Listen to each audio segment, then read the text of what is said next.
Hi, I'm Charlie Cochete, and I'm here to read an excerpt from my latest release, Blood and Thunder, which is the second book in my new law enforcement shifter series called The Thirds. The Third stands for Therian Human Intelligence Recon Defense Squadron. I know, what can I say? It's the government.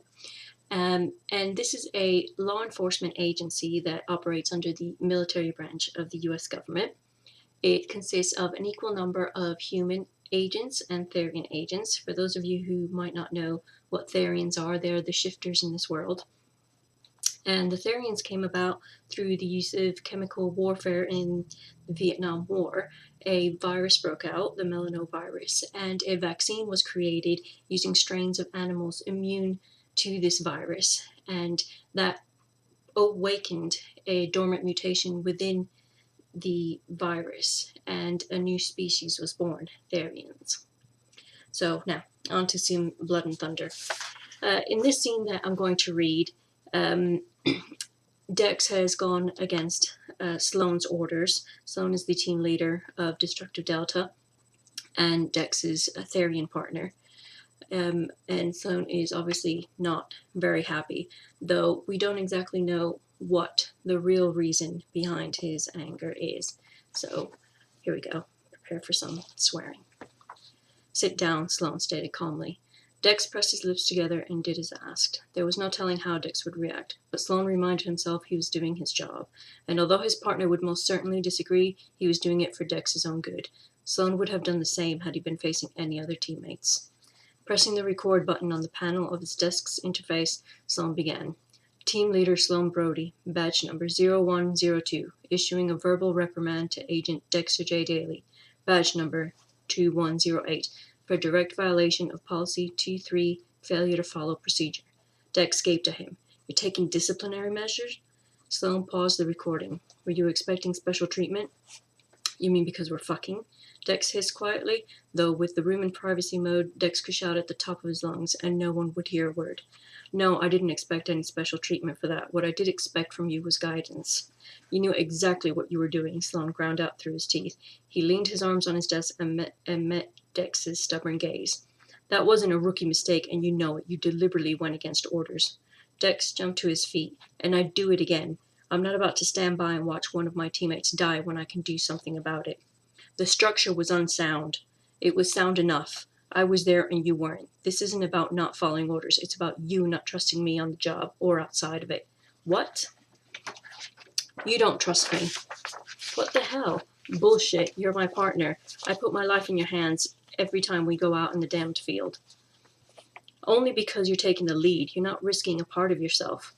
I don't know what the hell you're talking about. I take the lead because I'm the team leader and that's my job. Like it's your job to do whatever the hell I tell you to do. If he wasn't careful, he was going to lose it. Dex had a talent for getting under his skin, and that angered Sloan further. Why are we having this ridiculous conversation? Argument, Dex corrected. We're having an argument. And we're having it because you can't open up and trust me. I know my 8 months on the job are shit compared to your 20-something years, but I'm not an idiot. That structure was sound. What's more, I know I'm right. That's why you're shouting. You're not thinking objectively, and that's what this is about. He hit the pause button again to resume the recording. Performance improvement to a satisfactory level is required to prevent further disciplinary action, which may impede the course of your training and development, or lead to a punitive action which may result in your dismissal. You have a right to contest to this reprimand under Third's Policy 6.2, and are permitted 3 weeks in which to do so. He took a deep breath and braced himself. Do you have anything you'd like to add? No, Dex replied through his teeth. Verbal reprimand concluded. He hit stop, wishing he could do the same with the shitty feeling turning his stomach. What the hell had gotten into him? He'd never shouted at any of his co-workers. He'd never shouted at Gabe, and they'd had plenty of arguments at the office. Are we done? Dex asked.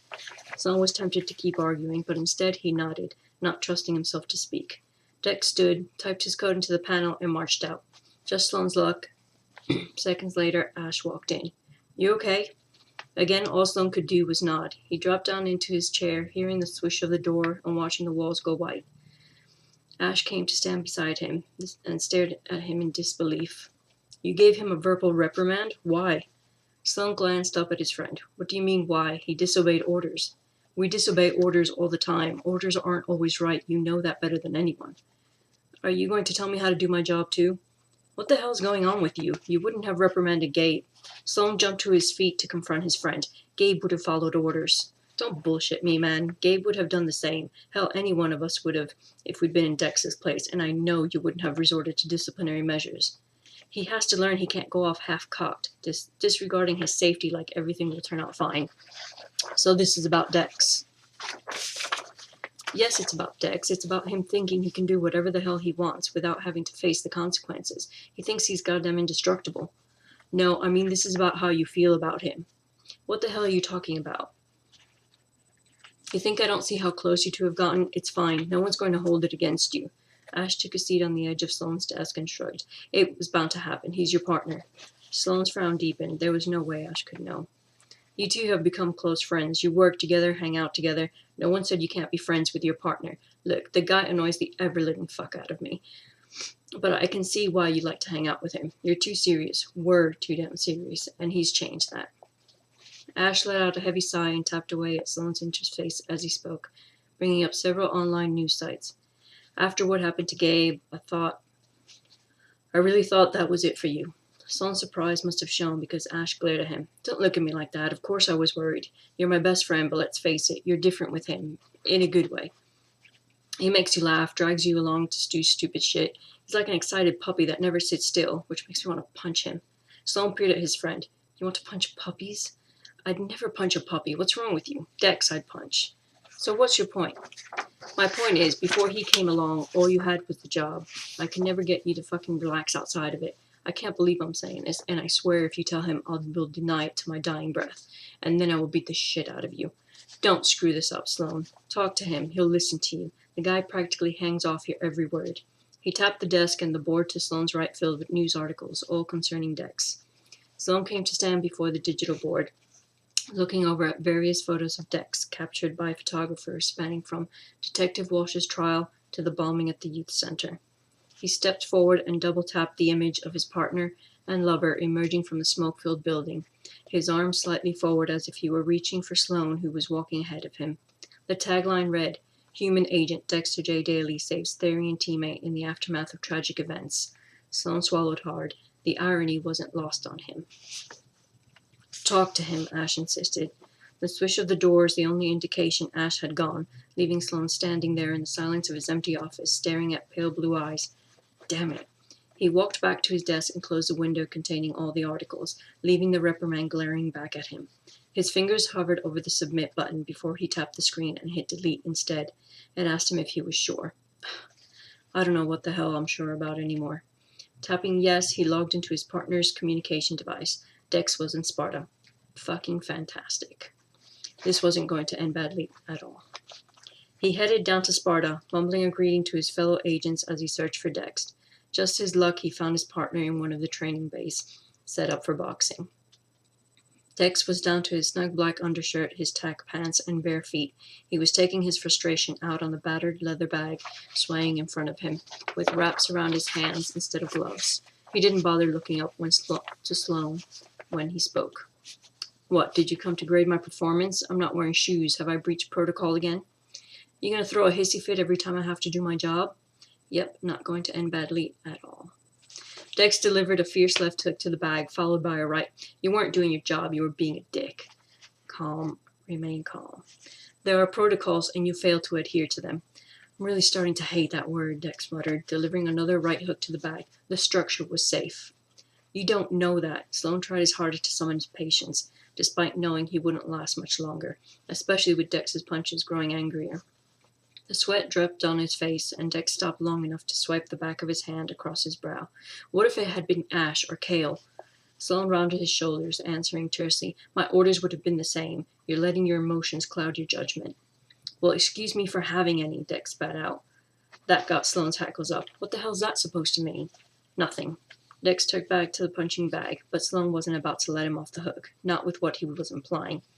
It's too late. It's out there now, so own up to it. You want me to own up to it? Okay.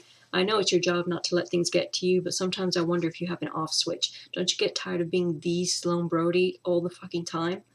Is that what you think? The remark cut deep, but Sloan didn't want to see that. At least Dex hesitated. which told Sloan maybe his partner's words were more out of anger than anything else. Still, he didn't appreciate the remark. Sometimes, Deg shrugged. Look, the job is important, believe me, I know. But you know what? So is family. If it came down between my teammate's life and my job, fuck the job. They'll stick some other agent in my place, but my friend, my brother, my dad will never be replaced. Losing your teammates is a risk we take. That's why you're here. How could he make Dex understand? Surely he'd faced similar situations with his fellow officers in the HPF. Sloan was aware it was slightly different with a team. When one was out of commission, the rest suffered. When one was lost, the rest grieved. They laughed together, cried together, waded through scandal and death and a river of toxic shit, protecting each other, caring for one another, at times falling in love. But they were soldiers, officers, defenders for the public. They took an oath to put the citizens of the city before themselves. I'm here to prevent loss of life. Prevent, or have you forgotten? And that's what I did that day, Dex said. Yes, sometimes a situation will be out of our hands and lives will be lost. But if I have a choice to do something about it, guess what I'll be doing? Dex went back to punching the bag, and Sloan grabbed his arm. Damn it, Dex, will you look at me when I'm talking to you? Let go of my arm, Dex warned, his hand curling to a fist at his side. Seriously, we're going to do this? Sloan nodded and took a step back, motioning for Dex to advance. All right, come on. If it'll get it out of your system, I'll oblige. Now who's being patronizing? Why do you have to be so goddamn unreasonable? I'm unreasonable? Mister, it's your job to do what I say. Dex's jaw muscles clenched, and he put his hands up. You know what? Screw this, and screw you. Sloan answered so only Dex could hear him. Yeah, you won't be doing that anytime soon. You can be such an asshole. Dex made the mistake of thrusting his hand out towards Sloan. He might have been going to poke Sloan or shove his shoulder. But Sloan's instincts kicked in, and he caught Dex's left wrist, twisting his arm and forcing Dex to double over. The hold didn't last long as Dex twisted his body towards Sloan, bringing his right fist with him. Sloan caught Dex's fist and swiped his leg out from under him. He stood back, watching Dex push himself off the mat with a frustrated growl. Dex came at him with everything like he did during their training sessions, with the added bonus of being truly pissed off. Sloan wasn't too proud to admit he had to watch himself. Dex's skills had improved dramatically since he'd joined, and Sloan could no longer take Dex's rookie status for granted. The guy was a faster learner, determined and quick to adapt. He was also frustratingly good at mimicking Sloan's movements. Sloan reeled backward, getting clipped on the chin by one of Dex's right hooks. He'd had enough of this. Dex charged, and Sloan used his size, weight, and strength to his advantage, grabbing Dex, lifting him off his feet, and slamming him down onto the mat. Then he rolled his partner over and pulled his arms behind his back. Calm down. Sloan swiped a zip tie off his utility belt and looped it over Dex's wrists, giving it a tug. He got to his feet and took a step back, surprised when Dex started laughing. What the hell's so funny? With a shake of his head, Dex rolled onto his side and sat up. His expression darkened as he rose. 1, I resent the fact you don't think I can still kick ass with my hands tied behind my back. And 2, Dex bent over and thrust his arms down. The zip tie snapped and fell to the floor. He swiped it up and tossed it at Sloan's feet. I grew up in 2 cop houses. You think I don't know how to get myself out of a fucking zip tie? You want me down and out, you're going to have to do better than that. Dex stormed off with Sloan staring after him. What in the hell just happened? He snapped himself out of it, the agents around him pretending they hadn't seen a thing, while some of them were pretending. What are you all looking at? Get back to your training. He turned and ran into Ash. Now you're babysitting me? Ash looked unimpressed. That made 2 of them. Maybe I should have explained how talking works. With a grunt, Sloan swept past him. I didn't realize I was talking to the expert on communication. To his frustration, Ash followed him out of the training bay, out of Sparta, and into the busy corridor. Don't get pissy with me. You have a reprimand, lectured him, and then restrained him. I would have been surprised if he hadn't tried to kick your ass. Ash, go away. Not gonna happen. Didn't happen when we were kids. Ain't gonna happen now. Get your shit together, bro. Ash walked off, and Sloan put his hand to the elevator panel. Had someone drugged the water around here, released some toxic gas into the vents he hadn't become aware of? How had he ended up the bad guy in all of this, with Ash defending Dex, no less? Had the world gone crazy? Screw this. He had way too much shit to do to go chasing after Dex. His partner needed time to cool off and come around to the fact Sloan was right. In the meantime, he would head to the recon department and try to get some answers from someone. This whole case wasn't sitting right with him. Not so much from Isaac's end. The man was a lunatic bent on vengeance. That Sloan understood. What he didn't understand was why everything was moving so goddamn slow around here. Something was going on, and he had every intention of finding out what that was, with or without Dex. Insane. I think Sloan maybe needs to have a sit down and munch on some cheesy doodles or something. So that was my excerpt. Thank you for joining me, and until next time, thank you.